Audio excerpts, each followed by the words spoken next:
40 Racewear, makers of the ultimate sim racing shoes and custom apparel designed for sim racing by sim racers. 40 racing shoes are engineered to connect racers to the pedals in a way no other racing shoe can, all the while giving you the comfort needed to complete those double and triple stints. Visit 40racewear.com and check out the latest sim racing products that let you connect to your sim.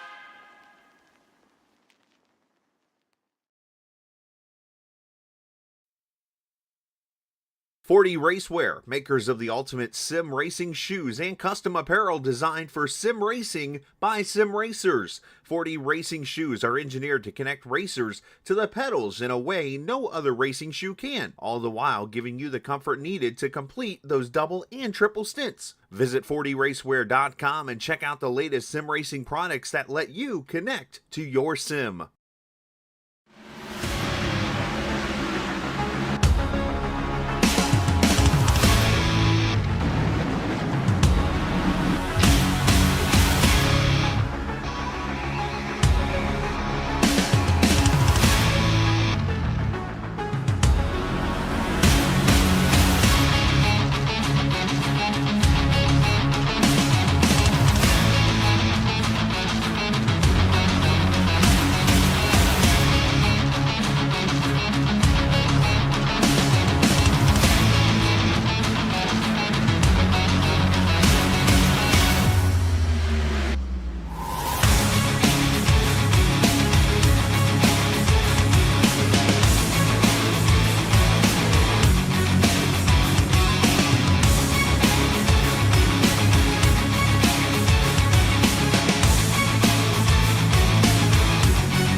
40 Racewear, makers of the ultimate sim racing shoes and custom apparel designed.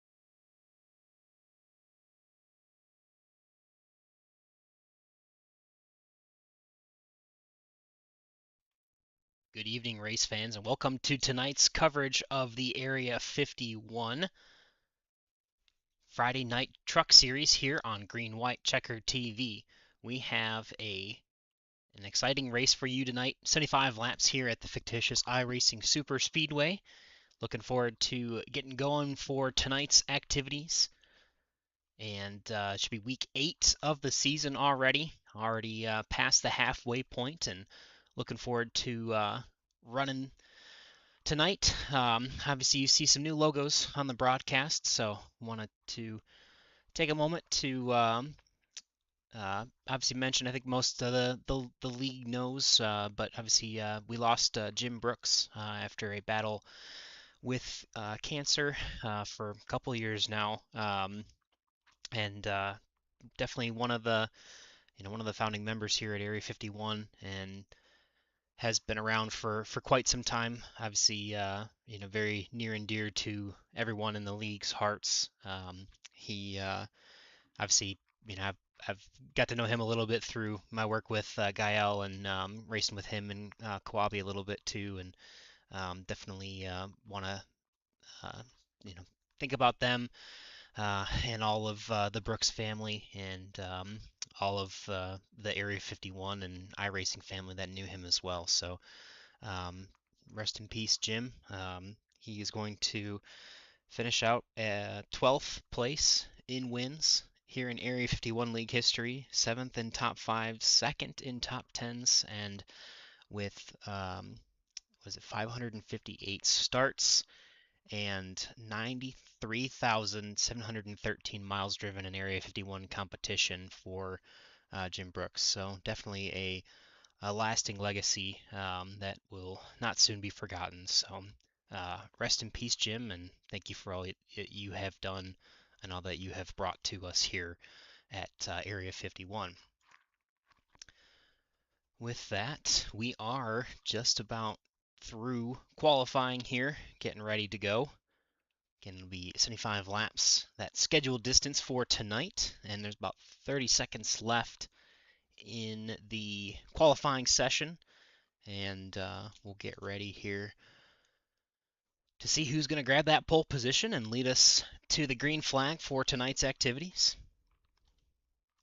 It'll be our lone trip to iRacing Superspeedway.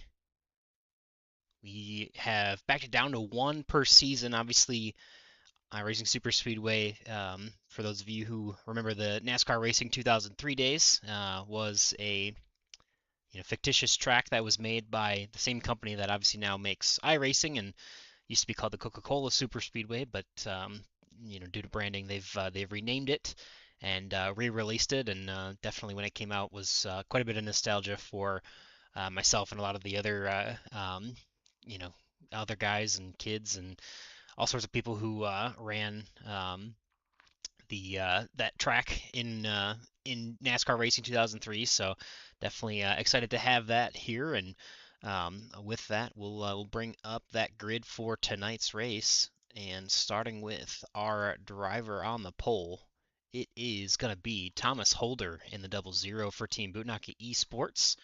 Bob Fitzgerald to his outside in that 08. It's going to be outside pole for tonight. That second lane will be Dean Wilkinson and Everett Lane side by side for TW Motorsports and Team Bootnaka. Tom Dixon inside of row number 3 in that top 5 starting position with Austin McCarthy to his outside. Side by side, Robert Rock and Doug Webb in the 4th row. And Jack Walls first to not record a time for tonight. He will be starting in that 9th position. Eric Laurie for Team Bootnaka in the 071 in the 10th position, and we've got Bud Steele in the 11th position, and we've got Brandon Briggs there in the 12th position as well. So I actually see we got Brandon in the waiting room here. We'll see if we can bring him up into the booth and see if we can get a quick chat with Brandon and see. I see obviously starting 12th on the grid. Are you going to be making a run tonight, or are you joining us up in the booth here? Yeah, I'm gonna try to make a run here with these fellas. Seeing we have some little bit of trucks with this rough week, so for Jim, I'm gonna run this one and try to put it up front for him. Sounds like a plan, man. Well, I saw you in the broadcast booth or the waiting room at least, so wanted to bring you in and at least say hi and see how you're doing and see what you're looking forward for tonight.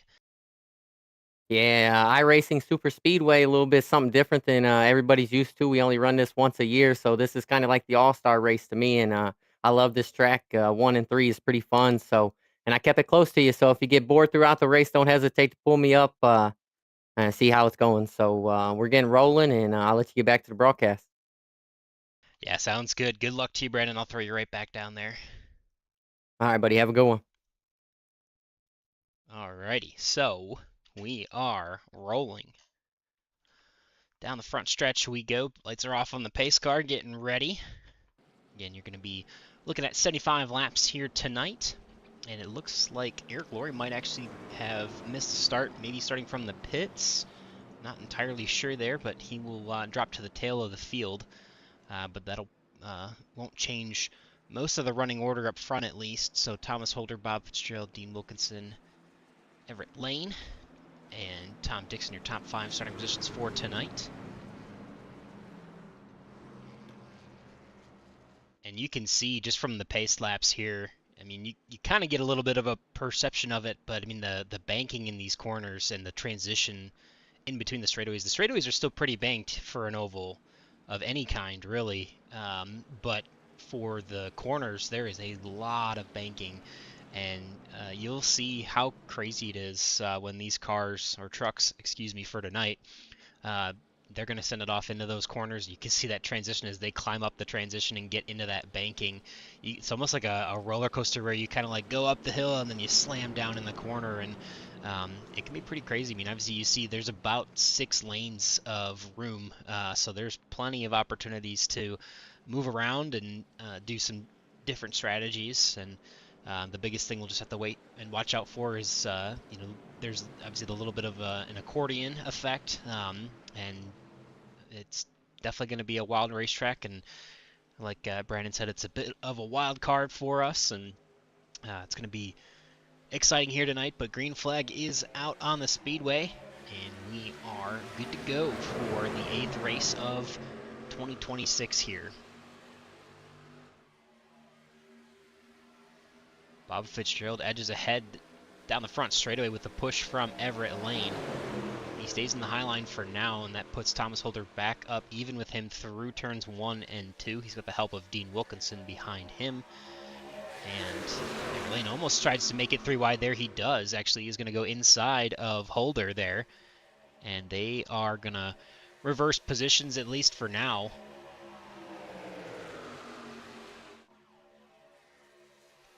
Holder on the bottom there. Sorry, that was Fitzgerald and Lane on the outside. Holder still has that top spot. Dean Wilkinson pushing him out to an early lead here. And our pole sitter should get this first lap led. And we don't see Eric Laurie out on track, so we believe he will have missed the start and won't be joining us tonight. So it'll be an 11-horse race to the end here. Thomas Holder getting a bonus point for that first lap led. A little surprised here how much they are able to break away, almost like a 2-truck tandem here at the front of the field. But Dean Wilkinson's really given a good push to the back of that 00. And everyone pretty much 2 by 2 behind them there.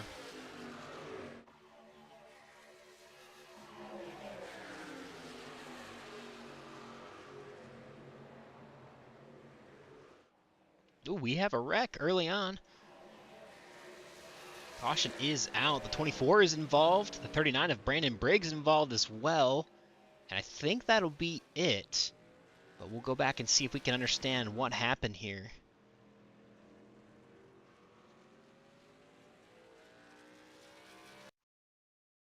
And you see there already the 24 is a little bit sideways, comes up and collects the 08 and the 6. And the 39 just kind of an inside bystander getting there at the end. But the 08 and the 6 there with some damage as well. So that's going to be potentially an early fast repair for some of these drivers. And we'll take it back to the point of caution, and we'll rewind it just a little bit more and see if we can kind of understand exactly where this started here. But obviously through turns 3 and 4, there was a little bit of an issues there. You see the 171, oh man, look at the net code in that situation. 171 comes up just a little bit, and you can see daylight between both trucks, but the net code does taketh, and sometimes the net code giveth, and obviously taketh in this situation. So 24 goes around, 4-truck incident. Bob Fitzgerald and the 6 of Bud Steele also involved. And yeah, definitely some heavy damage to the front of that 08 there, and a little bit of a teammate side kiss for the 6 and the 83 afterwards. But for the most part, Bud Steele's truck looks pretty decent. That 08 getting a decent amount of damage, and I think the 24 probably getting some of the worst of it, at least in the rear. And then Brandon Briggs, yeah, it doesn't look like Brandon Briggs is too tore up either. So we'll see, though. We're going to jump back live now, and it looks like everybody's going to be coming down pit road. So I think we're going to see quite a few drivers come down for fuel, maybe tires, probably most likely fuel, even though it was an early caution.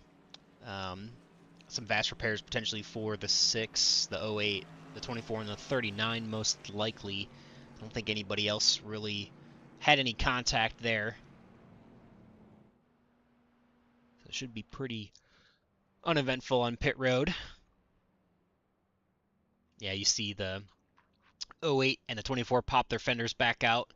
Wasn't looking at the 6 or the 39, but I'm believing that they would have taken their fast repair as well. And our pole sitter Thomas Holder is going to get out of pit road first. And it looks like, yeah, it looks like pretty much fuel only for the top 5. We do see Dean Wilkinson and Doug Webb getting 4 tires and fuel.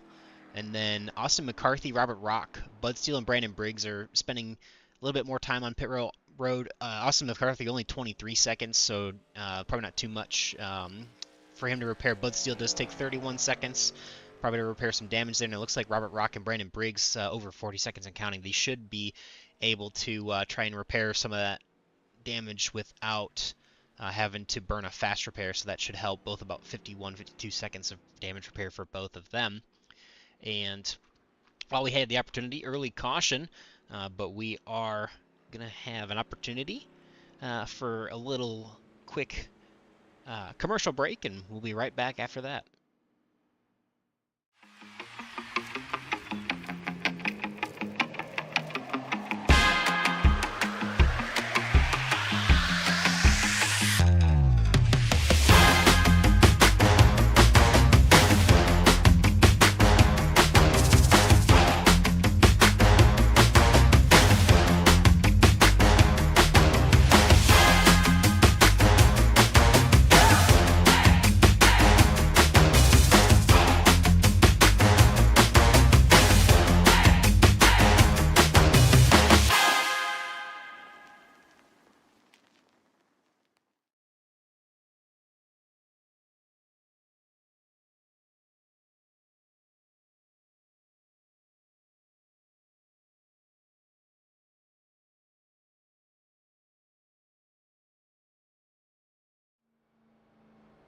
Alrighty, after pit stops here, Thomas Holder's going to stay out on the speedway, and looks like a few are going to come down and grab some extra fuel.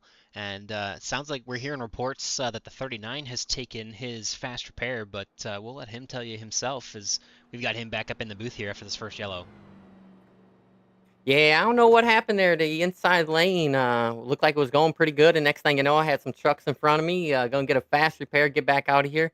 What I noticed this time around, though, Boom, is that the bump in 1 and 3 to me is not that bad. I don't know if it had maybe something to do with this latest little update everybody had to do, but the bump in 1 and 3 is a lot more smoother, it seems like. Yeah, that'll definitely be interesting to see if that helps, because I know, obviously, I mean, I talked about it a little bit already, but that transition from the corners to the straightaways and vice versa is, I mean, it's almost like a roller coaster where it like takes you up and then drops you down and slams you down in the corner. And for what we could see in the booth, at least, it does look like a heavy amount of net code. You could see a lot of daylight between the 24 and the 171 when the 24 went around, but yeah, looks like unfortunate to have to take that first fast repair, but hopefully he can get back out there and keep on kicking. Yeah, thank you, buddy. I appreciate it. Hope everybody enjoys the race. All right, good deal, man. Good luck. Thank you. Alrighty, and we are waiting for the green flag, which is in the air and waving now from Barney the flagman. Green flag for Thomas Holder. He's led every lap so far, as he's going to lead him down into turn 1 and 2 again. And as we heard Brandon say, it sounds like the bump that we experience typically in turns 1 and 2 isn't nearly as present. So curious if there were any updates to the Speedway over the last update. I know there were quite a bit of updates to a lot of different things in iRacing. Didn't do enough of the homework to know whether or not the trucks were affected much at all, but obviously with every update there usually can be quite a bit of changes, so it's something that you kind of have to adapt to. And obviously we've seen more often than not recently, at least at the more traditional Superspeedway tracks, where that high line, if you can get it moving, you can get a good chance to kind of control the race from there. Obviously a little bit of a different scenario being basically a 3-mile Martinsville here at iRacing Superspeedway, so don't think we'll get as much of that high lane domination as we've seen in other leagues. But for now, a little bit of a split field here. We do have Robert Rock about a second off of the rear bumper of Austin McCarthy. He does have Bud Steele, so it looks like they should be able to catch back up, but we do see Brandon Briggs off the pace just a little bit here. And then the 83 of Jack Wallace actually had to come down pit road here. Curious if there was maybe a pass-through penalty or something that he was serving. Did not come down and get any service done to that Chevy Silverado, though he will be back out on track at least, and will be a little bit off the pace, and we'll be waiting for that field to catch back up to him. But Everett Lane is going to take over the top spot here at the front of this field, with the 55 of Dean Wilkinson pushing there. Tom Dixon up 2 spots from his top 5 starting spot. Bob Fitzgerald still in top 5 after starting second. He's there in 4th, and then Doug Webb climbs 3 spots to get up into the top 5. Thomas Holder drops 5 from his starting position of 1st, and then there is that little bit of gap that's actually growing between Robert Rock, Bud Steele, and Arston McCarthy to the rear bumper of Thomas Holder here. So it'd be about a 6-car breakaway and about a 3-car pack, and then we've got Brandon Briggs and Jack Walls, who are all by their lonesome for now, and it looks like Jack Walls about 20 seconds ahead of the leaders, so will be caught by those leaders probably. I guess we could take a look at times when they cross the start-finish line, but we'll be caught first, and Brandon Briggs is about 30 seconds in front of them, so those two will likely be caught and put a lap down. But for now, Everett Lane continuing to lead there with Dean Wilkinson, Doug Webb, and a little bit of a mix-up there.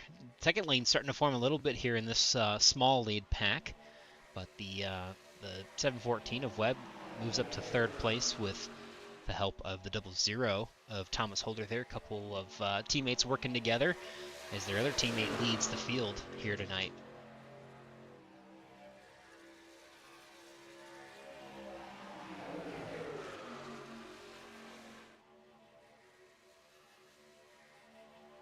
Coming off of turn 4, Lane leads another lap, and we will start working on lap number 10.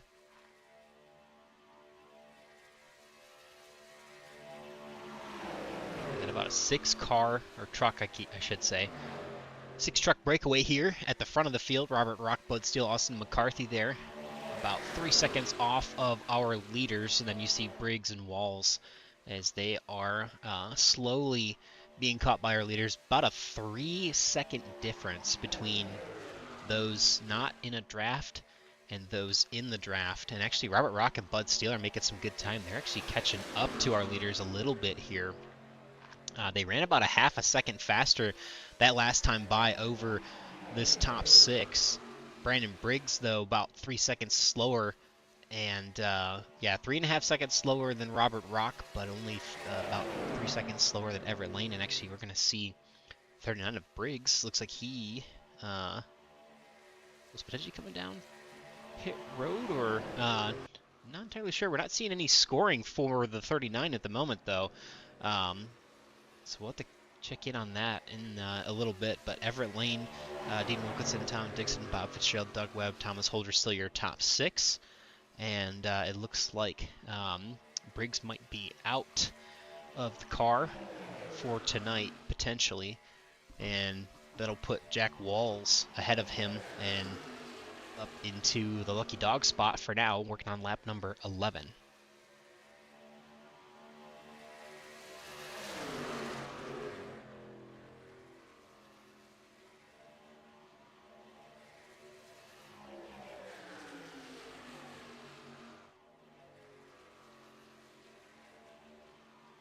Last time we came here, we saw the fuel mileage being quite a bit of a factor. And I think that early caution may have helped a little bit, because I think, if I remember correctly, we were running somewhere around 13 to 14 laps before we'd have to pit under green flag conditions. And obviously with the 75-lap race, that does make for quite a bit of pit stops. But the caution on lap 2 helps probably eliminate maybe 1 pit stop, and depending on how much fuel these guys have been able to save, it might eliminate, well, I guess it would only probably eliminate 1 pit stop for these guys. But it does help. Obviously, if you break it into 15 laps, that's about 4 pit stops, 5 different segments. So it would have been 5 stops, 6 segments, but I think with that should help for the rest of the way, bring it down to a total of 4 more stops to go. And we've picked up the pace a little bit more in this lead pack. They're starting to pull away a little more from Rock, Steele, and McCarthy, as Thomas Holder actually runs the fastest lap of the race there, 53.71, and Doug Webb actually pretty similar time. And Everett Lane a 53.80 at the front of the field to Robert Rock's 54 flat. So those guys are dropping off just a little bit there in that second pack, but they do have Jack Walls in their sights, and he will be caught by the leaders to go one lap down and will be the lucky dog candidate, but thankfully for him, should be able to hold on to this pack here and at least keep with the leaders and stay in cycle with them.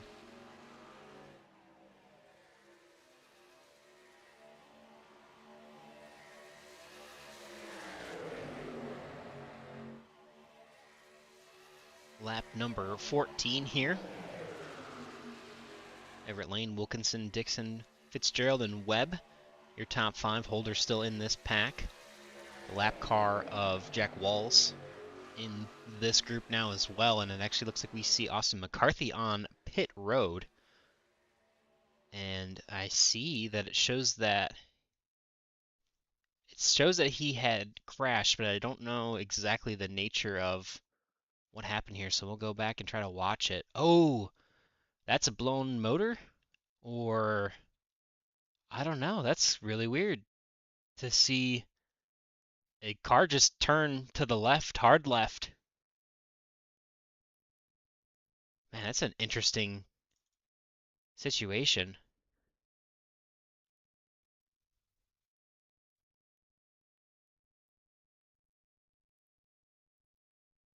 It's almost speechless here, just trying to figure out exactly what happened there. You see the wheel like locks to the left, and then you see the fire out of the tailpipes like it's yeah, you see, so the fire out of the tailpipes, so the truck should still be running there. Potentially a mechanical issue for the 99. Really weird to see those wheels pinned to the left, but yeah, he just turns hard left and kind of out of nowhere. That's pretty strange to see. I mean, obviously, you never know. Could be there are such things as mechanical failures in iRacing, although typically they come in the form of, mechanical computer parts or maybe a wheel disconnection issue. Not entirely sure, but man, that's tough for the 99. And I think that's going to put him out of the race for tonight. So we'll go back live, and not much has changed since we went to replay there. Up at the front, at least, it's still the same 6 here in this pack, and now that does put Robert Rock and Bud Steele with one less driver to help, and they are still doing okay, and actually looks like we're going to see pits coming soon here. And by soon, I mean right now, as 55 is going to be alongside the 24, entering pit road here. And pretty much everybody in this lead pack is coming down. And we do see Robert Rock and Bud Steele in pit road as well. Jack Walls is going to stay out, so he's not going to pit with the leaders there. But everybody else that is still in this race is on pit road.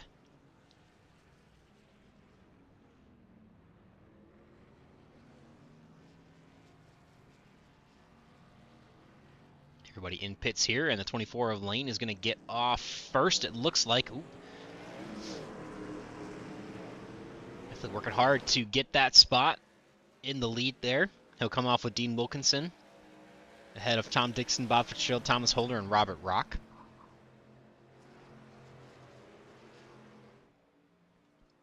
Ooh, so unfortunately, it looks like the 714 of Doug Webb. A penalty.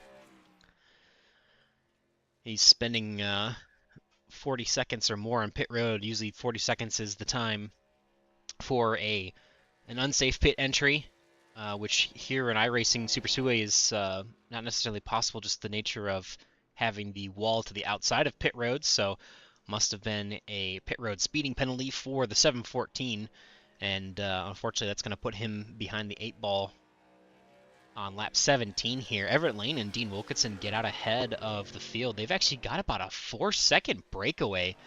Bob Fitzgerald's back in 3rd, but he did not have any drafting help till about now, where Thomas Holder is finally catching up to him. There's enough of a gap still back to Robert Rock as he comes off of pit road that he probably won't be able to latch on there. Bud Steele's about 7 seconds behind there, and we do see Jack Walls now coming down pit road to get service done to that truck. So that was confirmed there. Everybody pitting on lap 16 after pitting on lap 4 under caution for the first caution here. So pretty similar lap count to what we'd seen in the past, 12 to 13 laps or so. Before you have to come down pit road with the lessened fuel loads that we have in these trucks.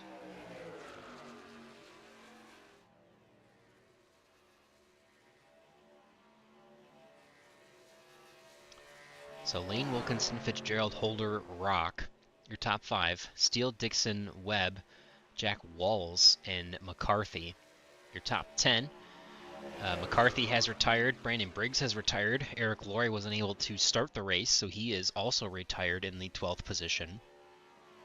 Jack Walls is going to come out a lap down, and depending on what kind of drafting help he could get, may be in danger of going 2 down. But it's a pretty split pack at the moment here. I think there's no pack larger than 2 trucks. You see Everett Lane and Wilkinson here. And then go back about 4.5 seconds to Bob Fitzgerald and Thomas Holder. 5th place is Robert Rock without any drafting help at the moment. Bud Steele is 7 seconds behind him. Tom Dixon is another 16 seconds back. Another 13 seconds back to Webb, 45 off the lead. Another 19 seconds back to Walls, who's behind our leaders there. And back to the lead of Everett Lane and Wilkinson. So seen some, this track usually brings some interesting chaos. Just from the nature of it being a little bit more difficult to drive. Obviously we talked about the bumps in 1 and 2 and the transitions in the corners. But we have seen a pretty bad case of netcode already. And we did see some sort of mechanical issue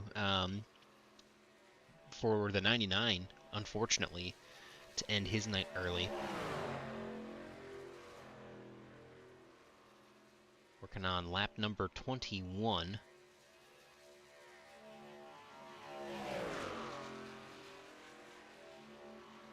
So it went about 12 laps between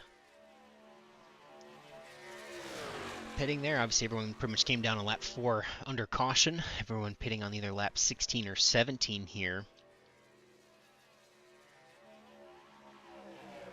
So we'll see still quite a few green flag pit stops potentially to be made. And I'm guessing with how spread out this field is, it'll be more likely that there will be green flag pit stops, but you never know. Obviously we've cursed it in the past, so could be a caution coming out in the next 30 seconds for saying that, but definitely, the urgency's definitely settled down quite a bit. Obviously, we had some good 2-wide action early on. Then we saw that, it was almost 3-wide, a little bit of 3-wide action when we saw that netcode issue with the 24 and the 171, who were able to rebound pretty nicely. Obviously, Robert still in top 5 and Everett up front for tonight.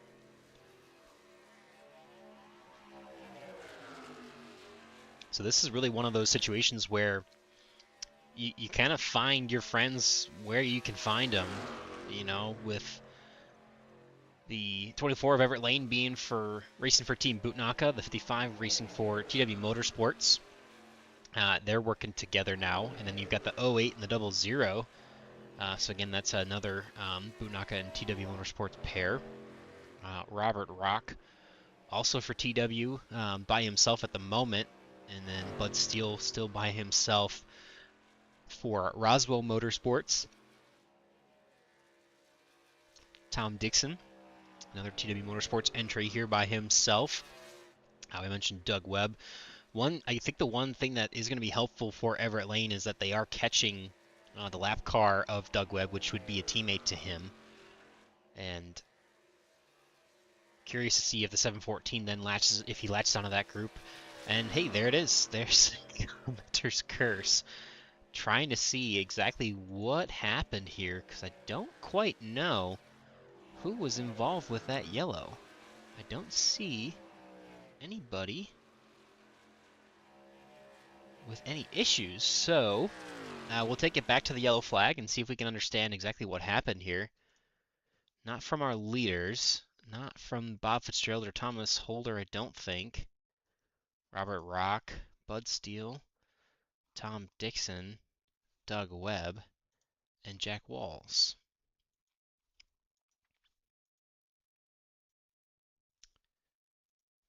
Curious. Potentially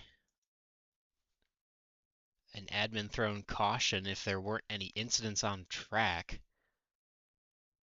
to bunch the field back up, but obviously that's entirely speculation, so don't want to throw that out there because we really don't know exactly what happened there. Could have been iRacing, could have been admin thrown, but it doesn't look like we have any incidents that would have brought that yellow out, so we'll re-rack them and stack them and get the field all bunched back up here, and we'll be...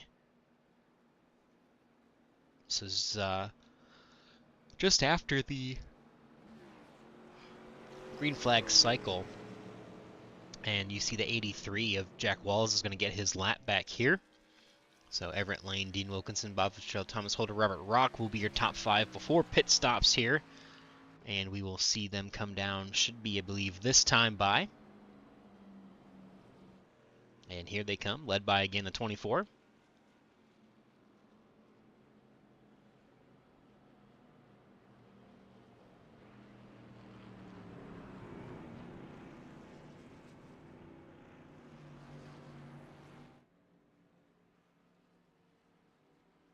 So that'll put the top 9 back into this lead pack here, with McCarthy, Briggs, and Laurie being our first retirees for the evening. And we'll see who can regain that top spot. Everett Lane's done a pretty solid job of it so far, and it looks like quite a bit of tires going on these trucks, lefts and rights, for most of the field here, as Dean Wilkinson's going to roll off pit road first, followed by the 24, then the 00. Then it looks like Bud Steele and Tom Dixon, Bob Fitzgerald, Robert Rock, and Doug Webb coming out of pit road.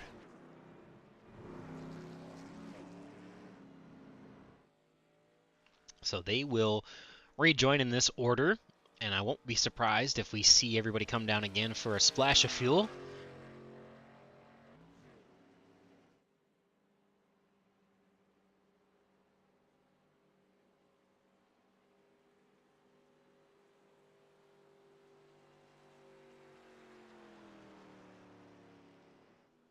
So again, won't be surprised if they come down for a splash of fuel here, and we'll see if that shakes up the running order at all. But Wilkinson coming out first after the initial pit stop on this yellow flag. And that does give us a chance to go through another one of our commercials. So you heard from Whiplash Sim Cams that first time, and we're going to go back and throw it to 4D Racewear, our good friends there over with the sim racing apparel, and we'll let them go through all the cool stuff that they have in store for you over there at 4dracewear.com.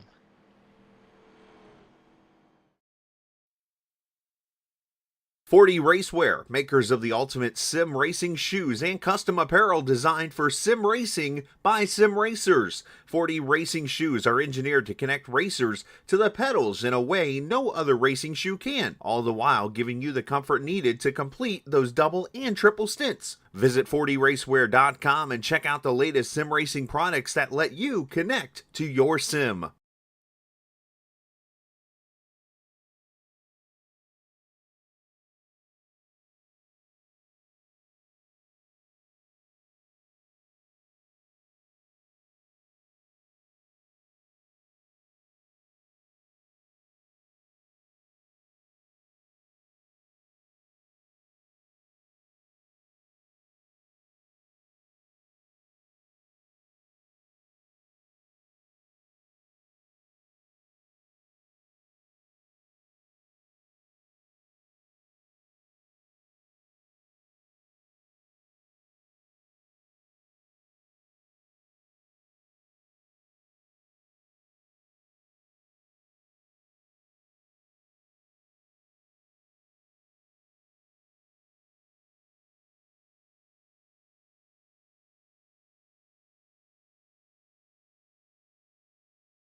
Got some fans of 40racewear.com in the chat. Appreciate that. Yeah, definitely. 40 Racewear and Jim Herrick are great people to work with, and we appreciate all that they've done here for us at Area 51. And we are back under green flag condition here with Everett Lane at the point. Thomas Holder just behind him, Bud Steele in that number 6, 411 of Dixon, and the 08 of Bob Fitzgerald. Words are hard. In the top 5 at the moment here, side by side, top 9, as we've had 3 retirees so far tonight. Everett's going to be working on lap number 27 here, so everyone coming down on lap 24. Surprisingly enough, not many takers for the second time down pit road, like I had thought. So looks like we're going to have a nice double file restart and some double file action here to get back going.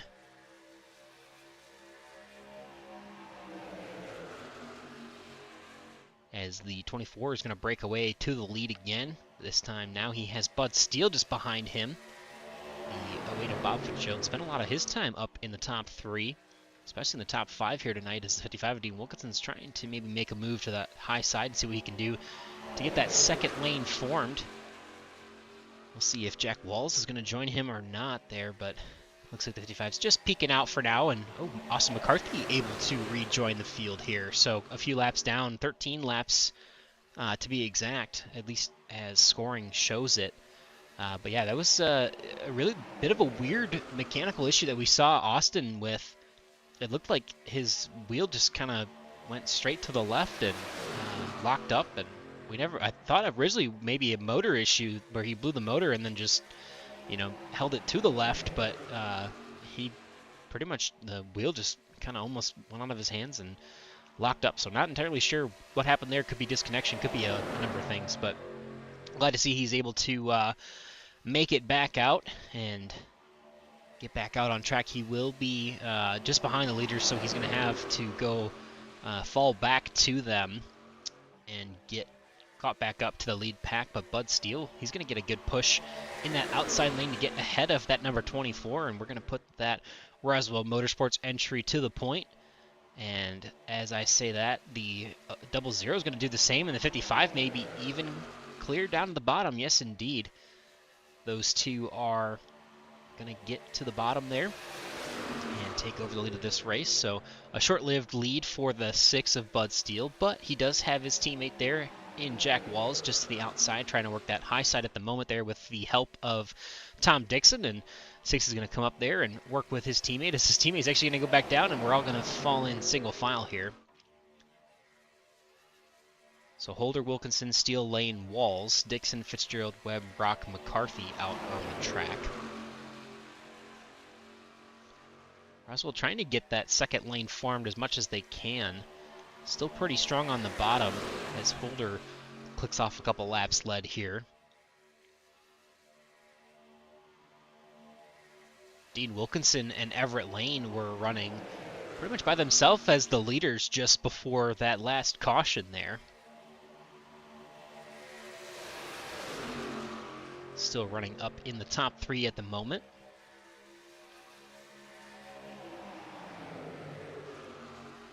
We're going to lap number 30 of 75, even with the 2 cautions. It seems like it's gone pretty quickly, as we're quickly nearing the halfway mark.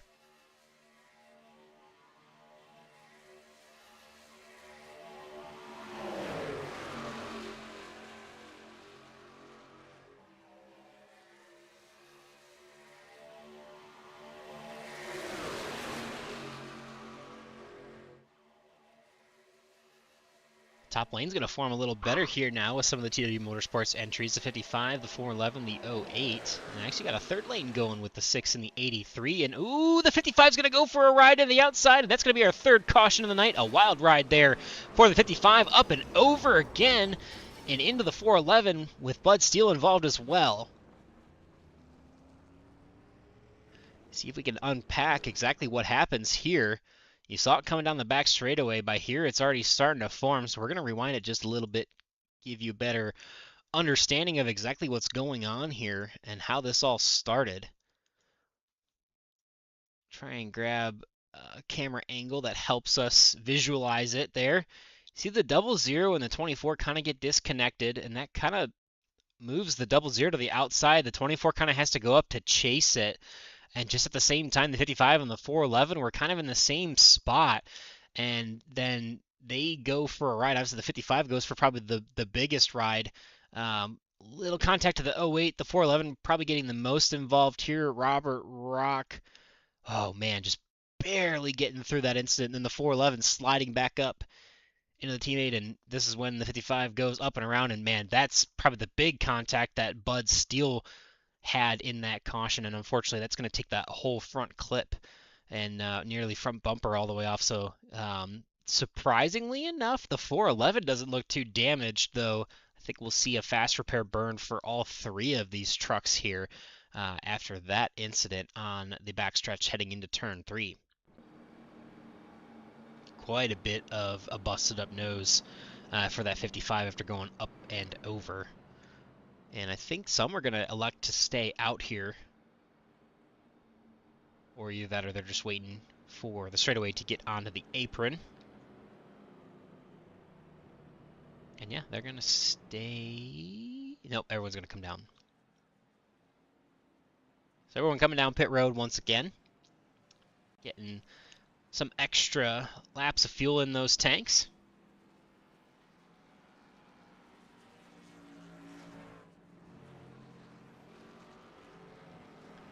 On that third caution for tonight, Thomas Holder will lead us down.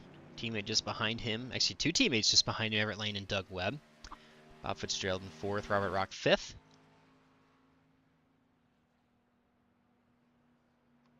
And we'll see what'll happen here with these pit stops. Just a splash of gas and go for the Bootnaka boys. Thomas Holder coming out first, and Everett Lane and Doug Webb. And then we'll see, looks like Bob Fitzgerald coming out next, followed by the 83 of Jack Walls and the 6 of Bud Steele. And then Dean Wilkinson, Tom Dixon, Robert Rock spending a little extra time on pit road here. So the 00 will come out as our leader here after taking the pole position tonight and spending a decent amount of time at the front of this field, as too has been Everett Lane. And Doug Webb now joining his two teammates there at the front of this pack. After starting back in the 8th position, climbing 5 spots at the moment. The other high climber is Bud Steele, starting in 11th up to 6th at the moment, working right around his teammate Jack Walls. And with that, we'll throw it back over to Whiplash Simcams, and we'll take another quick commercial break.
Alrighty, so about 5 trucks are going to stay out. It's going to be Team Bootnaka and Roswell Motorsports, as TW Motorsports is going to come down pit road with another splash of gas for Dean Wilkinson Bob Fitzgerald, Robert Rock, Tom Dixon, and then Austin McCarthy, who did earn one of his laps back and will be 12 laps down.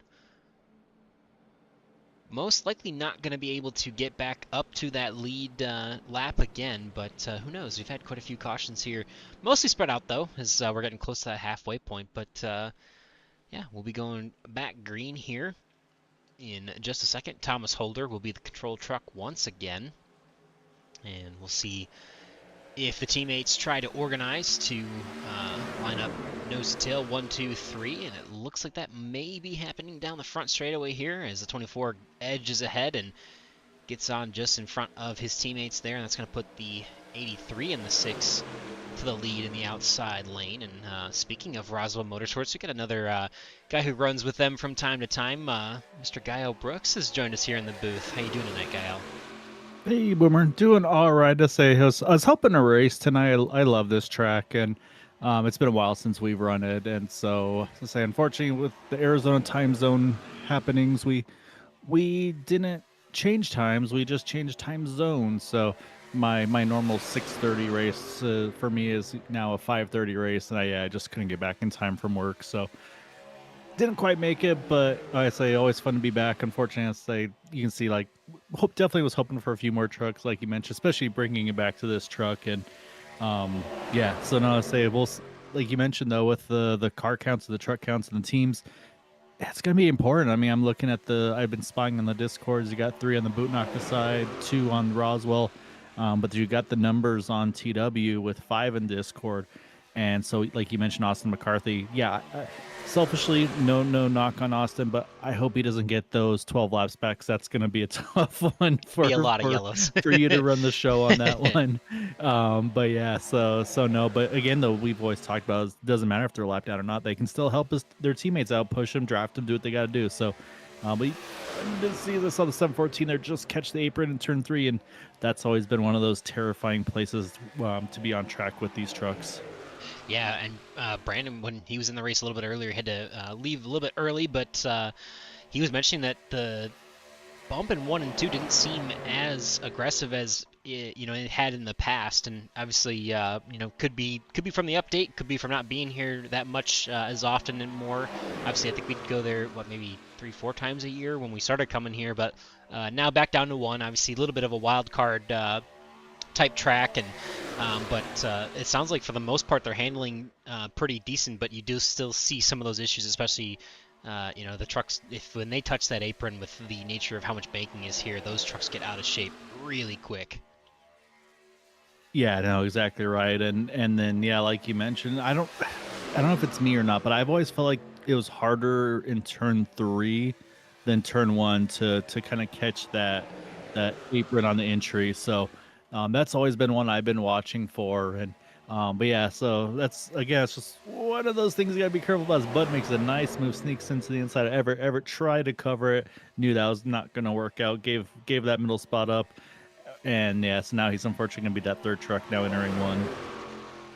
Yeah, being put 3 wide is obviously, there's plenty of space for it, but it's definitely a lot harder to kind of maintain that third line, especially here at iRacing Superspeedway. But 24 is going to try and hold strong as much as he can, and actually has some help joining him there in the 411 of Tom Dixon, as Jack Walls is actually going to take over the point of this race ahead of Holder and Webb.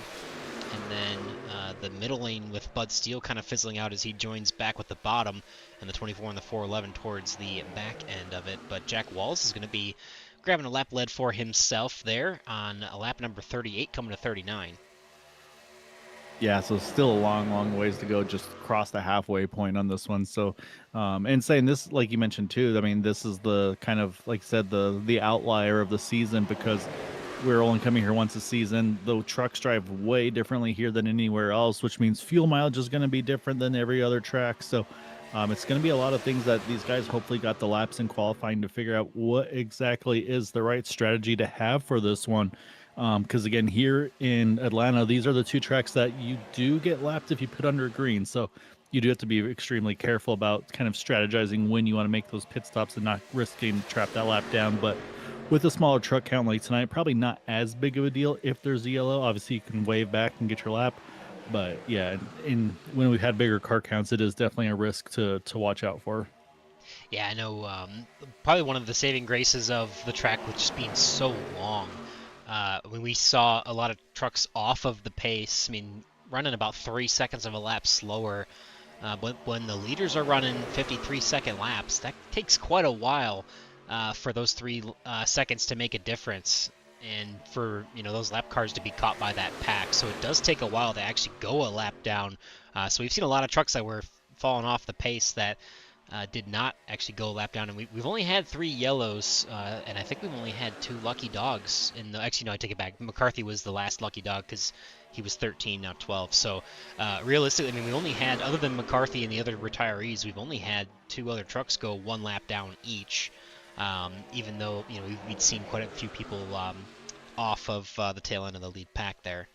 But yeah, working on lap number 40 as we cross the line this time.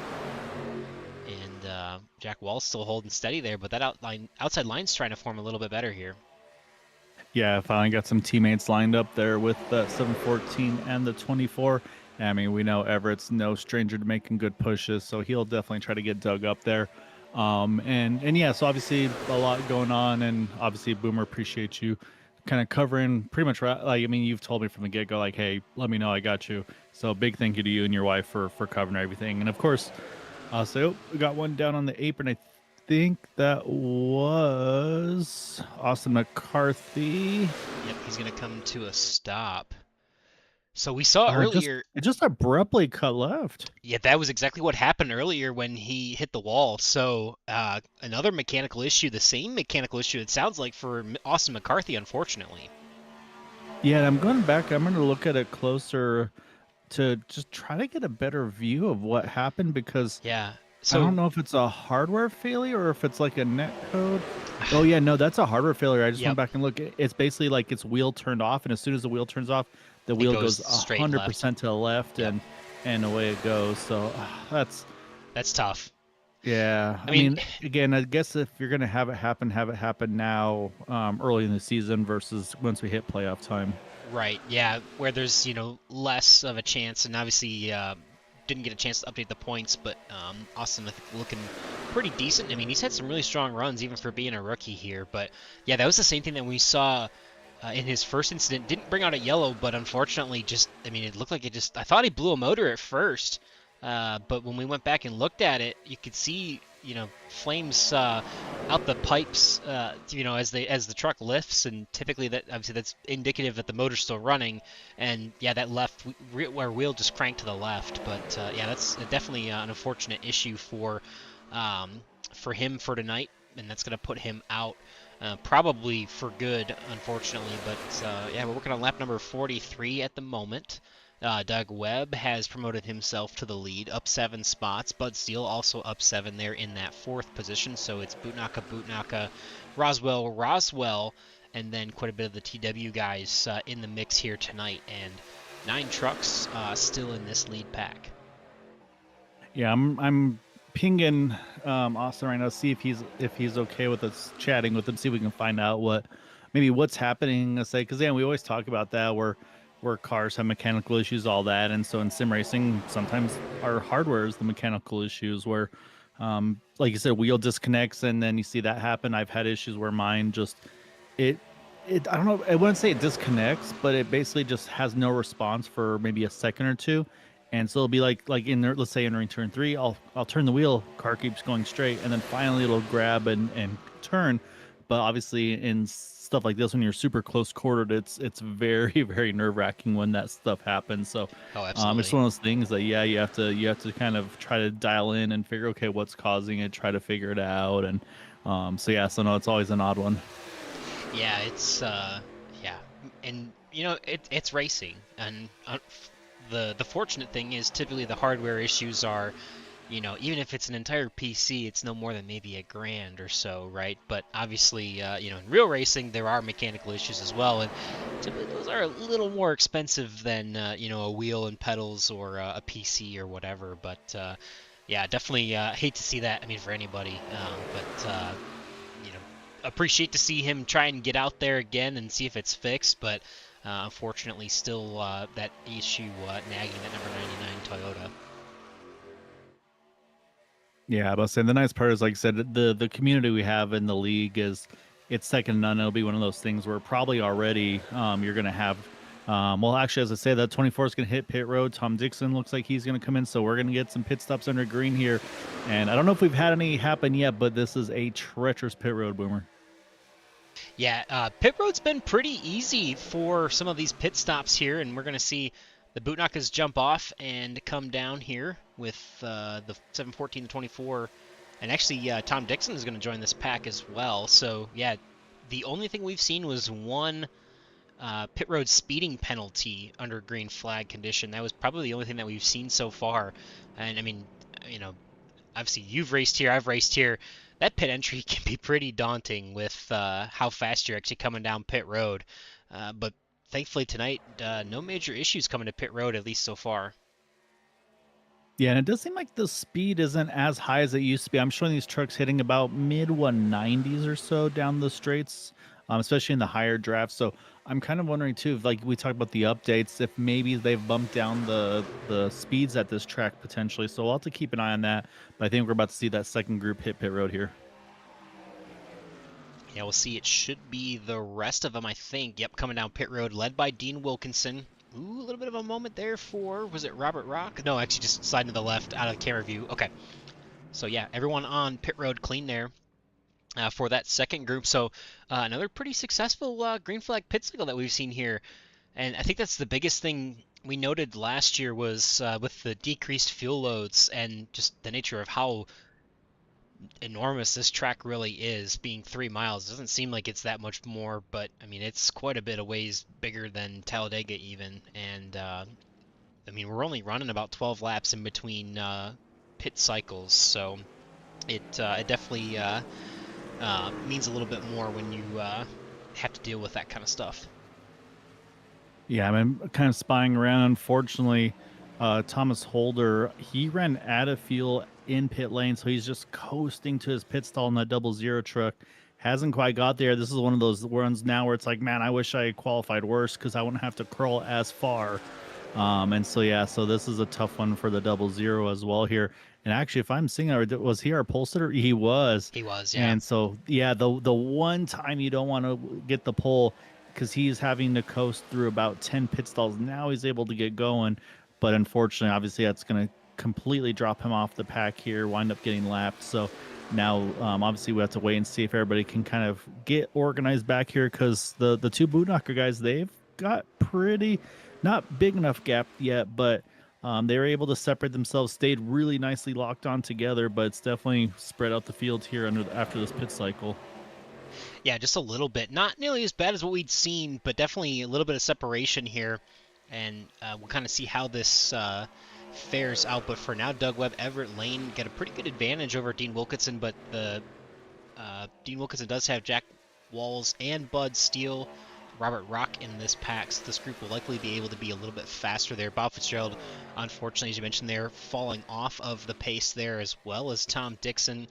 They will probably be without any drafting help and just at the mercy of whatever could come next, whether it's a caution or the end of the race, but they're going to be falling back for most of it. And Thomas Holder there, he is about 45 seconds off of the lead there, so not entirely sure. I guess maybe I missed it, maybe you said something, Gael, but did you see exactly what happened with the 00 there?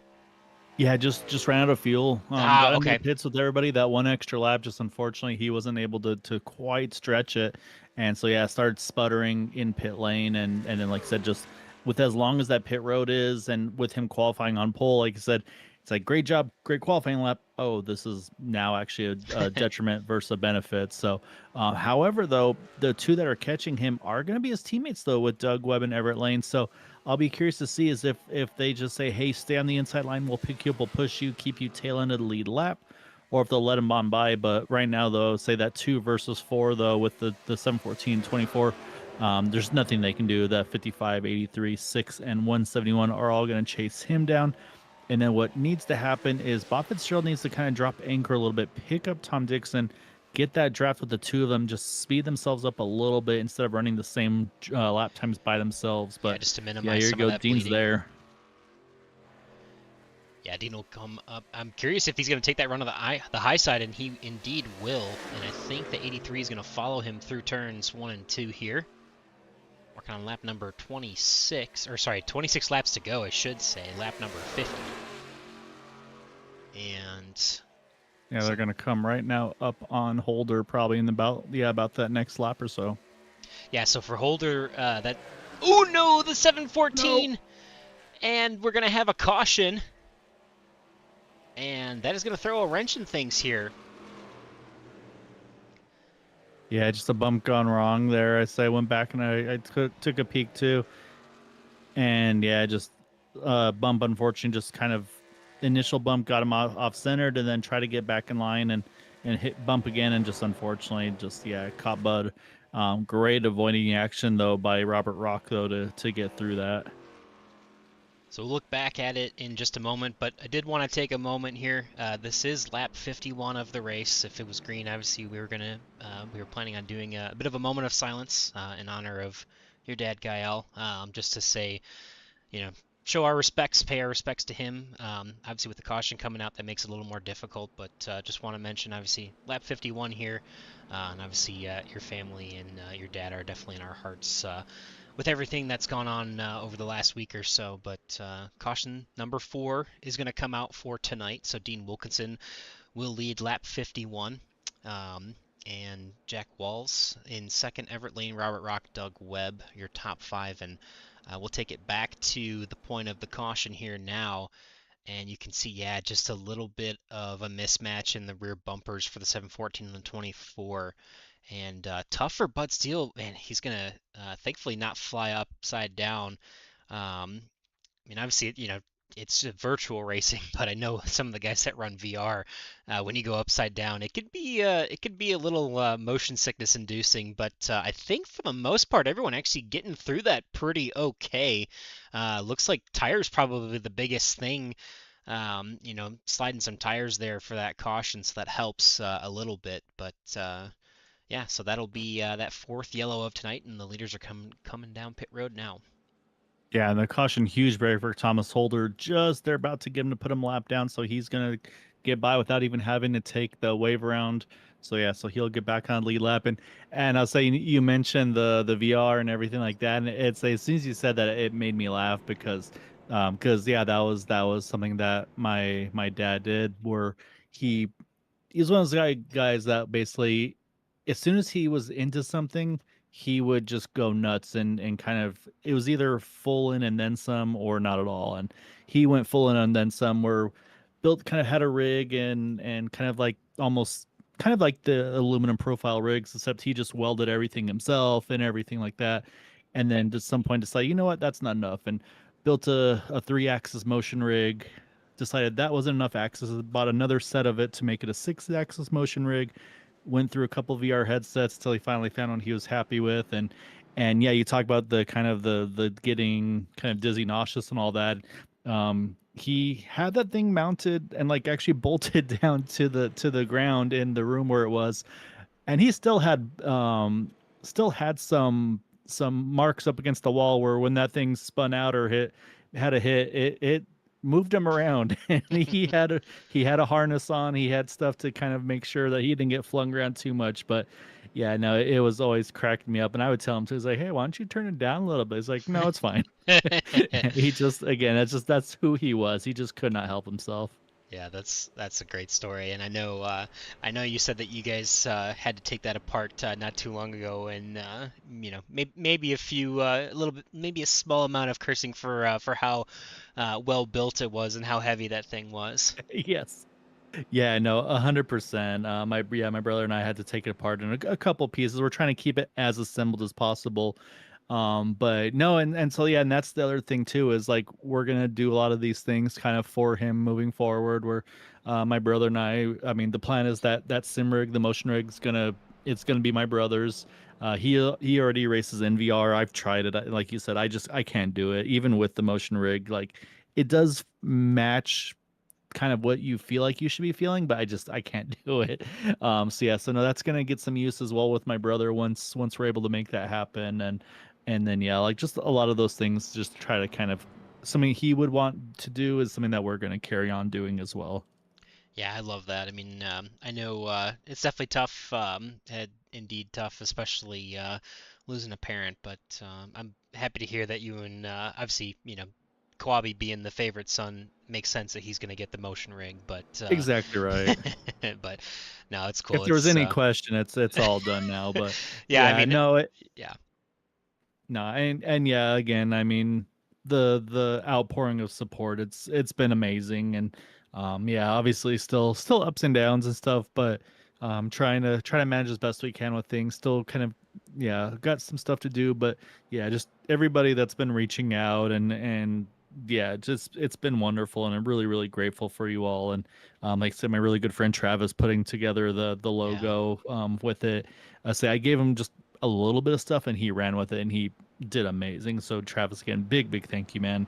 And yeah, like I said, I mean, he loves this league. I said he worked hard with Charles and all the guys, but I say it's one of the things I wish I had all the stories, because it was a chunk of them, man. Saying we've yeah. had a chunk of these guys pretty much from the get go as well that were part of it. So yeah, it's been really cool to see. And but Boomer, we're about to get back to it here. We have a couple topper offers and saying we're gonna have pretty much a single file restart here, because other than Jack, I think everybody topped off.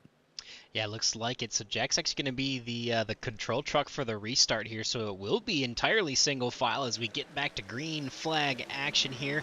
Green flag in the air. Jack Walsdean, Wilkinson, Everett Lane, Doug Webb, Bob Fitzgerald, and we'll see how quickly that second lane forms. Is it going to be the last name of Lane that does it? It looks like him and Doug Webb are going to try to go to the high side. They are to the rear quarter panel of the 55 of Dean Wilkinson through turns 1 and 2. 22 laps to go as we get restarted here, and everyone just about double file already. Yeah, and this is a track too where this was one of those ones where if you restart on the outside, at least for me, it was, oh man, big bump there from Bob Fitzgerald to Dean, then right into Jack there. But if I was restarting on the outside, it was almost one of those like, oh man, I really would want to be on the inside for the initial start, just because again, you're still building up speed, the distance, and everything like that. It was just so much easier. I felt like you'd always gain time when you would run that inside line on the starts and restarts. But yeah, it just showed how well assembled the 24 and the 714 were, and you can see right there, Everett's got that nose ahead, and he's gonna barely clear. Man, I don't know if Jack cut him some slack, but if he did not, that was paper thin between the 24 and the 83. Yeah, that was close, but man, they got it done. The 24 is going to take over that inside lane ahead of the 83 for Roswell Motorsports. So it's Bootnaka and Bootnaka side by side, and then it's going to be Roswell and TW Motorsports in the inside lane behind, and a TW Motorsports driver now leading the outside lane is Doug Webb joins his teammate in front of the inside lane.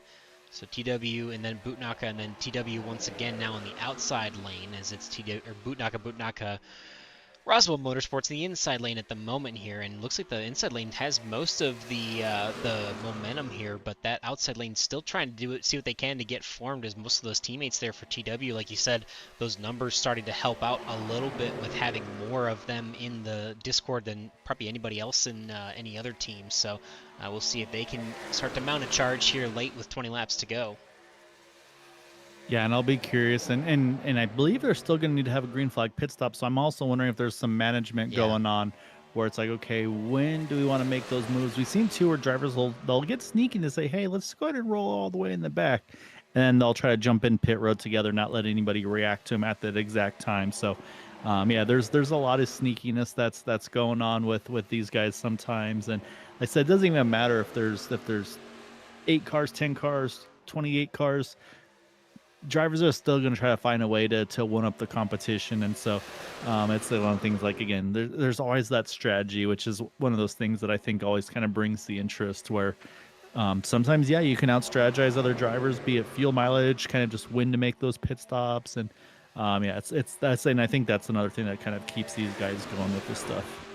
Yeah, I think so. We pit last on lap 52 there, and most of everyone, pretty much, obviously, everyone topping off on fuel.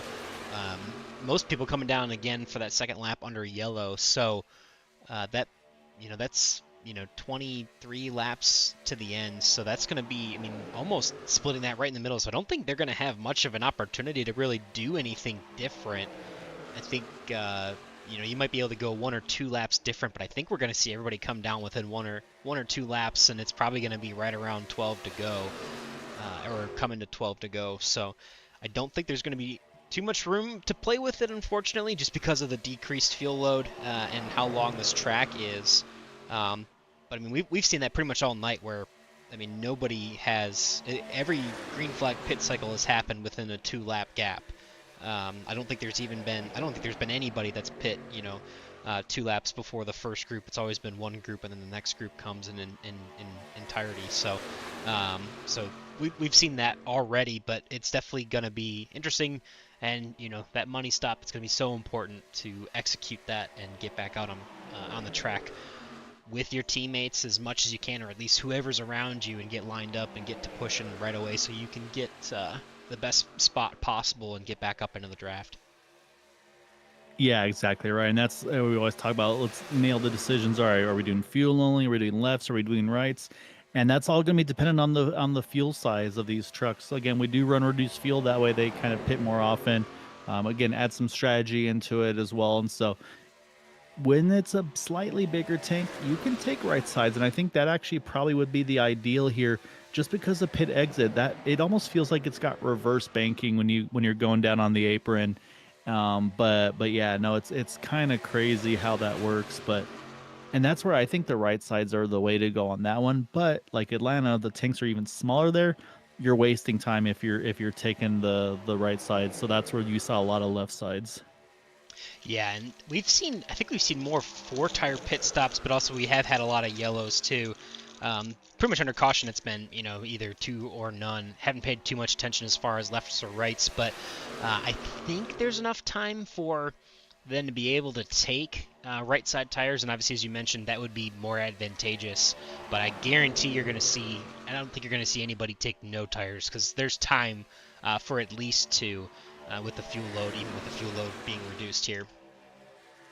Yeah, and that's kind of one of the things that I've noticed, was something I learned at some of the races, and especially just at this league in general, was you might save, let's say, half a second, or something like that without taking tires, but you lose it all just with the lack of grip on pit exit.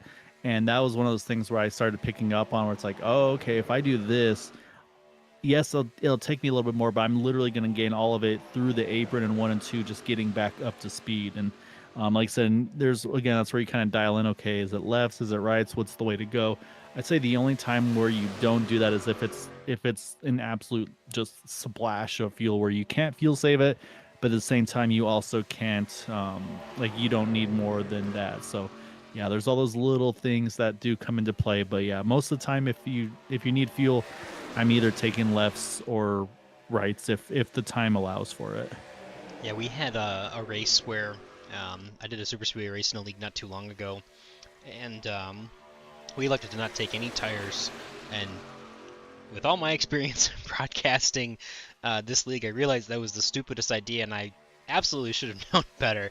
But for the first time probably ever, I've taken no tires at a Superspeedway before, but we were at Daytona, and for whatever reason, what you mentioned, coming on that off of that access road for pit road, we had a couple guys more than normal get pit exit penalties because they ended up sliding up too far off the apron and ended up crossing the yellow line, and got a penalty for doing so. Obviously, you're not able to rejoin the racing surface until the blue cone on the back straightaway in iRacing.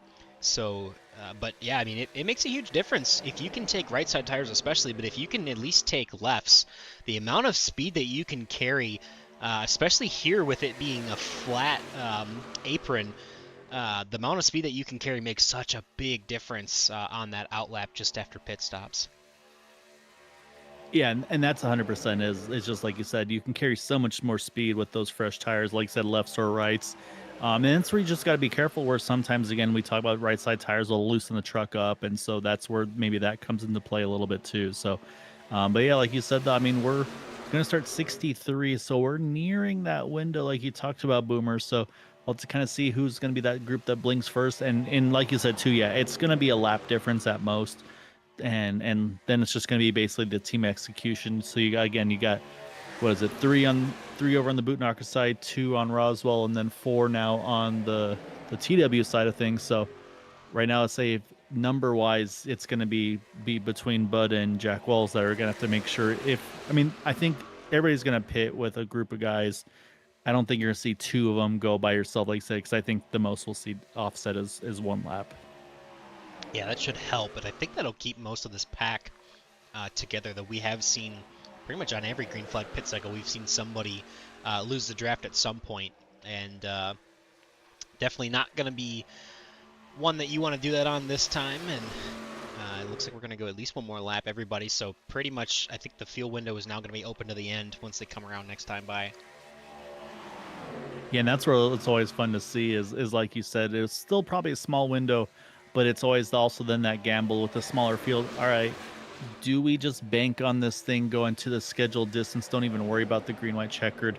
Save that little tiny bit of extra fuel potentially, and kind of go that route. And I think that's where I would take it if I was in this situation where it's like, hey, if we get that late yellow and I got a pit, that's fine. I'll restart still inside the top 10. Still great opportunities to make something happen, especially with the momentum you can build with these trucks here. So, yeah, well, I'm going to be very intrigued to see kind of, the strategy. If anybody can really short pit, or like you said, the fuel window's just right on that number where that's about all they could do. So we'll see if anybody peels off here. And yep, here you go. Oh, no. Ooh, some contact 3 wide coming down the pit road, and they're going to get down okay. Straight. That's impressive. Yeah, Thomas Holder, Jack Wells, a little contact entering, but somehow they stayed point straight. And I don't think either are going to have any sort of pit penalty, anything like that, no speeding. So I don't know how, but well done for those guys. And yeah, so here you go, kind of going with the F1 route with the opener starting last week. The overcut versus the undercut. TW now going for that overcut here. And so this is where these 4 need to push like there's no tomorrow to try to get that big in lap. And like I said, now these guys that just hit pit road, they need to make sure that they come in and out nice and organized. And it looks like I think all 5 of them are going to stay in contact here, a little spread out, but I think they're going to be okay. Yeah, we'll see if anybody can get through the apron here better or not, but that should be a pretty good position for everybody to catch up. And then we'll see TW Motorsports, the 4 of them are going to come down pit road this time by. Get down to pit road speed there at the yellow cone. And Robert Rock was channeling his inner Dean Wilkinson pit entry there. He caught right up to the back of that 55 there. No, that's a great job. Though. Again, you can see they're all pretty much within a couple truck lengths of each other. So that's really good. Now they just got to make sure they find their stalls. And that's the tough part too, is when you qualify really similar to one of the, and right there, I just saw Tom Dixon have to throw it in reverse. That's going to turn that 4 truck combo into 3. I'm also looking for Bob Fitzgerald. There goes Bob. Honestly, pretty good recovery for Tom Dixon there. I don't know, but you can see only 2 of them are really tightly packed together, though, with the 55 and 171. Now it's just going to be about how the organization is on that second pack. Yeah, and for the 55 and the 171, it'd almost be more advantageous to maybe drop back a little bit and get Bob in there as well, because if they are just a twosome, depending on where the rest of the trucks fall in line, it might be tougher for them to catch up, but it looks like they'll be ahead here, I think. Oh, I think Bob lost it out of the pit exit there coming out of turn 2. Oh, yeah, got loose. I think he was trying to get too much out of it, and I went back and looked, and yeah, I just started kind of trying to chase it, and it just sent him off into the grass, unfortunately. So unfortunately, that's going to cost him that main pack. I'm also wanting to spy on the 411 Tom Dixon. Is he able to hang on to these guys? No, I think he's out of the running now too, pending yellow. So unfortunately, those 4 TW drivers now dwindles down to 2, which is really even the playing field, though, with two Roswell, 3 Bootknockers, and then the 2 TWs. Yeah, and Dean and Robert Rock have a pretty solid advantage here right now. Yeah, these guys got to get organized to get up there. Yeah, because they're actually falling back quite a bit, but you see the 24 and the 714 and the 00 now coming, and they should be able to hopefully reduce some of that gap. And you can see on the tower there, Lane's got a really great run down the back straightaway been somewhat eating into that time, but Wilkinson and Rock are holding pretty steady up here at the line. We'll see what those speeds look like this time by, those lap times, and see if it makes sense if the 24 is going to be able to get there. I think just based on the run that they have right now, they're going to be able to get there in a couple laps, but we'll see at the stripe here. So Dean's going to run a 55.04. Everett Lane runs a 54.82, so 0.2 of a second faster for the 24. So it's going to be slow, but I think they got enough laps still to be able to catch up to these guys. Yeah, then you just have to wait for that magical distance, kind of where you start to sniff that draft. I always look at that on the IndyCars, the IR18s is usually about 1.5 seconds. So you get kind of, it was almost like you just like picked up an extra gear, if you will. And so, yeah, but like you said, yeah, they're about 2 seconds off of Robert at the line there. So that's where they're going to kind of pick things up. But you can see, though, they've got the organization now where they got the three boot knockers lined up together. You've got and then the 2 Roswell guys behind. And I said, I think that's what Bud and Jack are working on. Is okay, when do we try to make this move? And I'm going to peek up ahead. Yeah, no, there's too much. I was trying to see how close there was a chance to maybe get some drafting help for Robert and Dean with the TW teammates, but they're way off the pack. And man, I mean, they closed almost a second that last lap, Boomer. So like you said, it's going to take a couple laps, and that's going to be right here down the backstretch pretty much. Yeah, pretty much. And obviously, as you mentioned, you kind of find that other gear. So now the 24 is catching the draft off of the 24. We'll probably see them take this run of the high side, and curious to see if the 83 and the 6 do the same. But we'll see how far they can get before the 55 and the 171 are able to speed up with the rest of this pack here. But into 3 they go, 24 trying to get that advantage to get back up to the lead here. Yeah, but there's your answer, Roswell. Staying on the inside at the moment with TW. Almost saw again the little offset on the bumping from the 714 and 24. They're both clear, but Thomas Holder not clear yet. If they're trying to wait for him, possibly for all 3 to drop, I think now they can if they choose. Yep, and there they go, all in unison, getting down in line here, starting lap number 70. So 6 more here. 24, 714, 00, 55, and 171. And the 83 and the 6 all have a chance at the moment here. 6 laps to go, 7 trucks in this lead pack. Tom Dixon and Bob Fitzgerald have fallen off after the pit cycle. McCarthy, Briggs, Laurie, your early retirees. So we'll be coming back to 5 laps to go. And at this point, it's going to be who's going to make the move. I think it's going to come from the outside lane. But when are you making that move, Gael? What lap are you trying to organize that? And do you think that I would assume that Roswell might go with TW just for the sake of the numbers, but what's your thoughts on all that? This one will be interesting because, yeah, you have to be careful not to go too soon.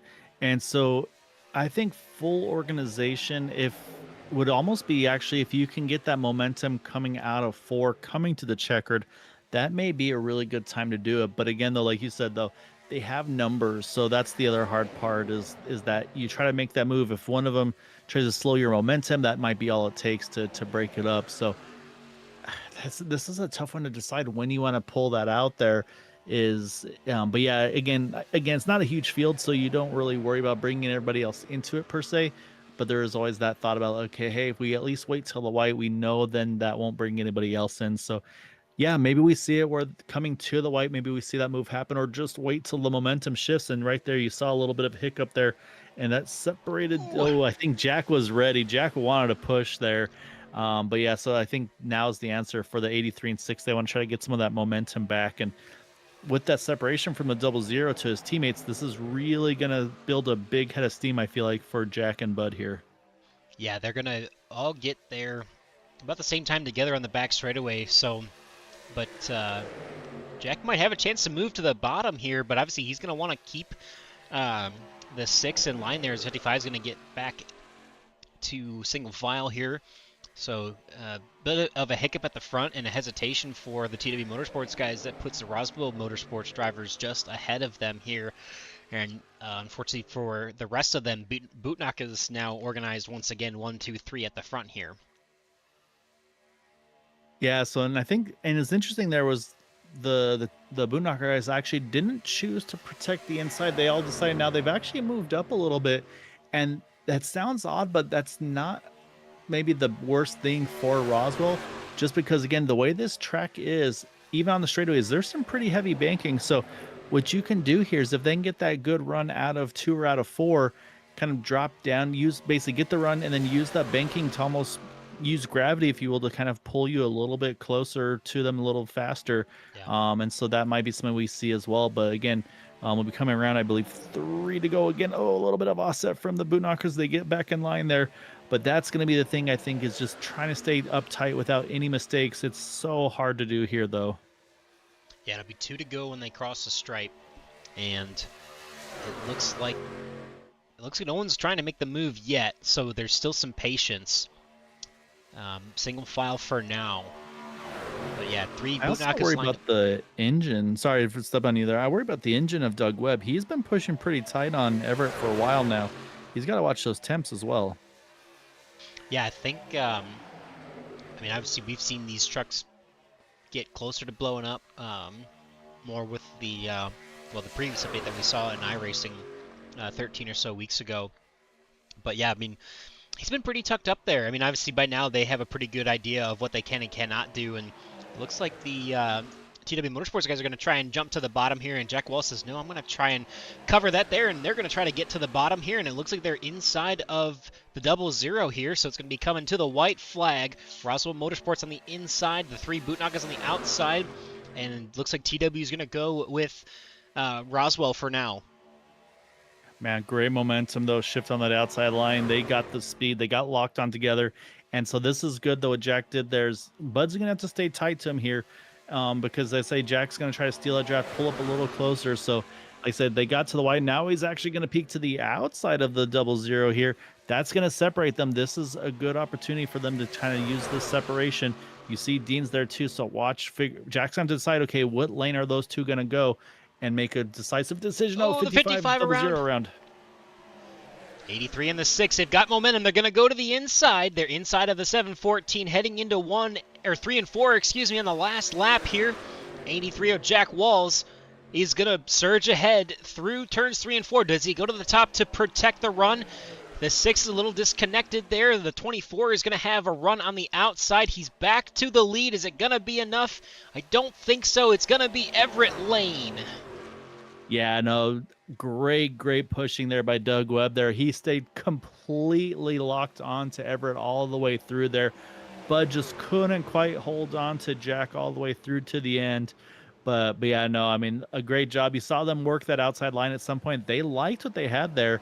And yeah, great job by that one there. And yeah, that's some great pushing there by that 714 of Doug Webb. Yeah, really. That was incredible job by him there towards the end. And yeah, so Everett Lane is going to get that victory tonight. We'll bring up those results here and go through all of them with you here before we get to the rest of tonight. And obviously Everett Lane coming home victorious. Doug Webb there in that second position for Team Bootnaka, the 1-2. Roswell Motorsports, Jack Wallace, incredible moves on that white flag lap. Just not enough help from Bud Steele behind him there to push him all the way to the victory. But still a solid night for those guys in third and fourth. Robert Rock had a really great night all night long. Obviously stayed with the pack and was up towards the front for most of the action. Thomas Holder there getting split up by those moves made by Jack Walls, and unfortunately getting disconnected from his teammates there. And then Dean Wilkinson will be obviously we saw that last wreck on the last lap, unfortunately, for that 55, but he is going to still come home ahead of his 2 teammates who had the issues on the final green flag pit stop, and putting Tom Dixon and Bob Fitzgerald in 8th and 9th respectively. We saw the wheel issues for Austin McCarthy, taking him out of it early. Brandon Briggs retiring early on, just 9 laps into the race, and then we saw Eric Flory not being able to make the start for tonight. So he will finish in that 12th position for tonight. So with that, we do have some drivers to talk to here. So we're gonna bring up the first of them, being that number 83 of Jack Walls. And we will switch over to interview mode, and we'll get the 83 up here in the broadcast booth and hear from him.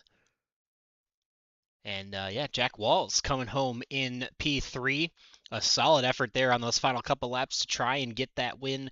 Unfortunately, not enough at the end, but still a solid effort for you tonight.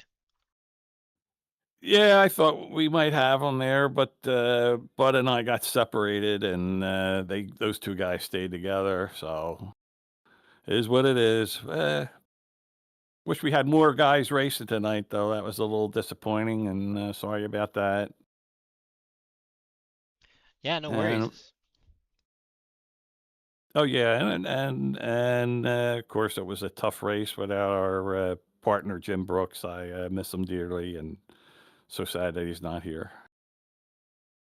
Yeah, indeed. Obviously, had a chance to talk about him a little bit at the top of the show, and uh, we were gonna do. Obviously, he was under yellow, but we plan to do, moment of silence on lap 51. But yeah, definitely a big loss for the team. And I mean, I think you guys did him proud here tonight, though. I mean, you and Bud were pretty well organized, especially towards the later ends of those runs. And it seems like you guys were pretty in sync and had a pretty solid plan, especially on that last lap to try and make something happen. Yeah. I thought we did. I thought going to the inside there, approaching turn 3 was the way to go, shorter way around, and we just got a little bit of separation. I had a run, but Bud lost his run when the guys behind him wrecked out. I didn't know they wrecked out. Yeah, I think was it the 55 there on that last lap. Got knocked out just a little bit, but yeah, definitely an exciting last couple laps at least. So you guys definitely made it look fun. But one thing I wanted to ask, I know obviously we had the update this week. Any major changes to the trucks? I know the last update that we had prior, for the third season of 2025 was a big one that kind of changed some of the racing, where we've seen more guys kind of running up towards the top on the long runs. But any big major changes from this week's update? Yeah, no, I didn't notice any difference, but we haven't raced here at iRacing Superspeedway in a season or two, so the truck handled fine entering the corners for me. I don't know if that was a little bit better. It seemed better from what I remember entering the corners, but no, I didn't really notice any other changes except the in-car UI when they messed up where all my black boxes were. Yeah, definitely. I know a few of those things have changed around quite a bit, but yeah, definitely part of the updates that iRacing is always trying to do. But yeah, definitely still a solid effort tonight, finishing P3. I know definitely you bummed about the shorter field count, but or car count, but still a solid effort. And I think had you and Bud stayed connected there, you definitely would have been probably talking to you in victory lane, but still a P3 for you tonight, and a really good effort. And obviously, you kind of went through some of it already, but we'll give you another opportunity. Roll out that red carpet for any thanks, shout outs for that third place finish here tonight, Jack. Yeah, the only thing I can think of right now is give my sympathies out to the Brooks family.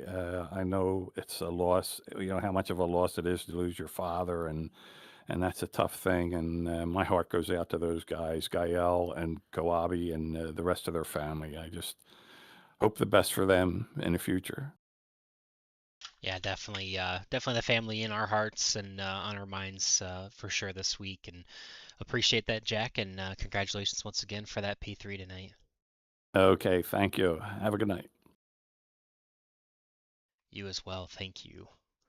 Up next is going to be the 714 of Doug Webb, and a solid effort there towards the later stages and on the final lap to push his teammate ahead to the victory. Doug, obviously you guys were lined up 1, 2, 3 there through most of the later stages after that green flag pit stop, the final one, and you guys seemed like you guys had a plan, and obviously got the 00, got a little disconnected, but still a pretty solid execution to get you guys the 1-2 tonight. Yeah, we did have a plan, absolutely. When we hit that pit stop, we, went in a little early, one lap early, I believe, just to try to have some strategy. And I went in there first, and just kind of didn't hit my mark like I wanted to. A little bit slower on entry, and so Everett got out there ahead of me, but that's okay. It's about the team, so I just stayed connected to him. Got hot a few times, but yeah, it was a good win. It was a good team effort. I don't know what happened to Thomas back there. I think he got caught up in something. That's pretty unfortunate, but he was pushing us. So my hat's off to Thomas and Everett. They did a great job. They're good teammates. Yeah, no, you guys definitely seem to have some pretty solid execution towards the end there, and obviously you got a little bit split up as the Roswell and TW guys were trying to make some moves to try to take over those top spots. But I think that was one thing I Yeah. wanted. Yeah, one of the things I wanted to ask you though. Gael was mentioning it towards the end there. It seemed like he was worried about you overheating, but it sounds like you were doing a pretty good job at getting close to, but also being able to manage that. Yeah, it was overheating. I definitely had to manage it, kind of step out a little bit to the right, to the left, left a little bit through the corner there. And yeah, I was getting hot. It got hot quite a few times because we were just connected uh, for a lot of that last run there. Yeah. I assume at some point it's just I'm gonna push you as much as I can, especially on the last lap, and whatever happens, happens. Especially the last lap. I was Yeah. like, let's just go. If it gets red, if it's in there, we're doing it. Good deal. Well, yeah, I mean, you guys, obviously, Thomas getting the pole, Everett starting up front, and you kind of working your way up towards the front. Seemed like you guys, once the field was all back together, you guys were working pretty well in sync, it looked like, for most of that race. Yeah, yep, that was the plan from get go. Just staying with your teammate. That's your best friend out here is your teammates, right? So hats off to everybody. It was a fun race. Everybody did good, Jack and Bud and Dean and all them. But gotta have teammates to win these things, that's for sure. Yeah, I know you guys have preached that so much on the Team Bootnaga side, and really every team that works together well. So, Hmm. congratulations to you guys on the 1-2, and we'll roll that red carpet out for any thanks or shout outs we'd like to give for that second place finish tonight, Doug. Yeah, just a shout out to my Lord and Savior Jesus Christ, and thoughts and prayers are going out to the Brooks family. Gonna miss him. Got to race with him a few times, and uh, just thoughts and prayers going out to him. Thanks a lot to Area 51 and you guys in the booth. You guys do an awesome job. I appreciate you. Yeah, we appreciate you as well, Doug. Thanks for talking with us for a little Yeah. bit, and congratulations once again. Thanks, bud. Appreciate it. Alrighty, that leaves us with the race winner, Everett Lane. And we'll bring him up into the booth and hear how his race went. Obviously, pretty solid effort there. Had the three teammates lined up for most of the last, after that last caution, the green flag run before and after the pit cycle. You guys were pretty well in sync, it seemed like, there as you were coming towards the end. Yeah, Boomer. This track's kind of crazy. You're going to need teammates to get around this place, and we had them in perfect spot toward the end there. Put them in 1, 2, 3, got us in order, and we definitely wanted that high line. So we took that high line away from them. If they were going to go by us, they were going to go by us on the bottom. Yeah, no, we've seen that kind of work more so than anything, that high lane you're talking about. And most of the tracks we go to, and I think the one thing that we were kind of curious to ask was whether or not, if iRacing Superspeedway, if it makes any difference, or if, I mean, it seemed like you guys were pretty confident that high lane was going to be the dominant lane, even at this kind of unique track. Yeah, I'm fortunate enough to race here and a couple other legs. It's not a fun track to race. It still has a lot of glitches. I think we actually had our driver get a black flag. I think it was Jack got a black flag for no Yeah. apparent reason out of the blue moon. So we all talked about it and threw a flag and got everybody back in order so we could have some good racing. Because me and Dean got out there and it just wasn't setting right with me or any of the other admins out there. So we threw the caution, got everybody back on the same page, and started again. Yeah, definitely helps out, and definitely made it a little more fun. I mean, obviously, you were in good position. I mean, you kind of talk about the bugs. I mean, I don't know what it was like from your perspective, but obviously, I think I saw a pretty bad case of um, netcode between you and the 171 for that first incident on lap one. I mean, I feel like I could see almost a quarter width of truck between the two of you when that quote unquote contact was made. But who knows? Maybe that was a bug, or was it different for your experience? Yeah, I'm pretty sure it was netcode. You get a lot of that here. I don't know. It's a track that iRacing had made themselves. It's not really a scaled track to iRacing. They made this track, and you can't find this track anywhere in the country, for goodness sakes. But a lot of people run it, a lot of leagues run it, but it has a lot of hang-ups, and black flags and netcode is some of the hang-ups here. I mean, it's kind of fun to race here a little bit, but it, it it's crazy kind of track. You're going so fast and you drop off these high banks down into the corner. And if you're not careful, you'll wash up and gather some people up. But it's a track that's got some uniqueness to it. I'm not a big fan of it, but it's a super speedway. They elected to race on it, so I'll race over here when they have it. Yeah, it seems like we've got a good balance of it though. Obviously, when Atlanta kind of reconfigured in 22, and obviously this was launched somewhere about the same time, we added both to the schedule. And I mean, for me, obviously the nostalgia factor is incredible. Watching racing at this track, like you mentioned, something that company that was before iRacing, but same company, put this all together. So it's a fictitious track, but seems like we found a pretty decent balance of, even though it is a little bit of chaos, but I feel like this is kind of a perfect spot to put it in the schedule, and to go here at least once I think is a fairly fitting thing to do, especially for a Super Speedway league. Yeah, yeah, absolutely. I like these super speedways. This is what I cut my teeth on.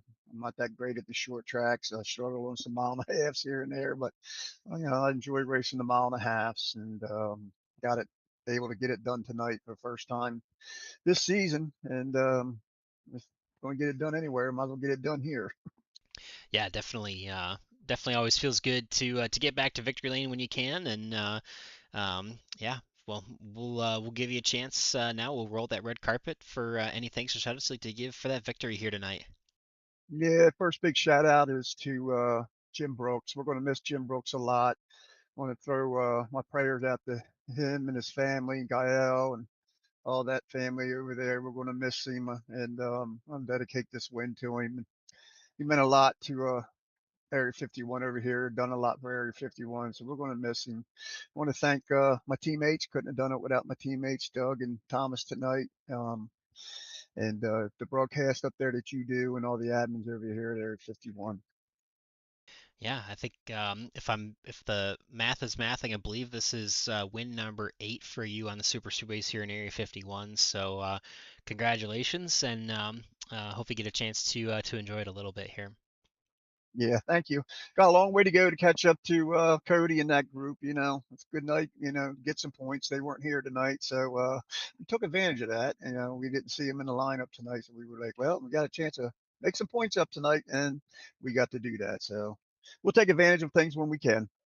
Yeah, definitely, and obviously playoffs coming up soon, so it'll be fun to see you guys battle it out for that championship towards the end of the season. But yeah, congratulations once again, and hope to talk to you again soon. All right, Boomer. Thank you. You have a good night. Yeah, you as well. Thank you. Alrighty, so that'll do it here for tonight. 75 laps at iRacing Super Speedway. Got a chance to talk to both Brandon Briggs for a little bit, and also Gael for just a moment there, and got to share some fun stories there of obviously his dad, and definitely as everyone has mentioned, thinking of the Brooks family, Kawabi, Gael, and all of the friends and family that meant so much to Jim, and he meant so much to a lot of us as well. So, um, yeah, definitely want to say thinking about them and appreciate all that he's done to put this league together and be such a part of it for so long. And yeah, definitely a big loss to the community, but definitely not gonna forget him anytime soon, and try to continue to carry on his legacy of wonderful racing here in this league. So with that, talking about continuing racing, I don't have updated schedule graphics. Obviously, last week we took a break um, and pushed it a week back after hearing of the passing of Jim. So we've gotten through iRacing Superspeedway. So we're gonna do Daytona next. So let me pull up. At least in Discord, it's been updated, so I can talk through that. So yeah, so Daytona will be March 20th, then Talladega will be March 27th. Then we're gonna reset for the playoffs. There should be, I believe, a 12 truck reset for Friday nights, and we'll get to a 4 race playoff or chase, whatever you want to call it. Really more of a chase style format. But it'll be Atlanta, April 3rd, Daytona. April 10th, Atlanta April 17th, and then Talladega April 24th. So we got a lot of racing over the next 6 weeks to try and crown a champion here for the first time in 2026. That's on Friday nights. Obviously, Sunday nights just move the schedule 2 days back. It's the same thing.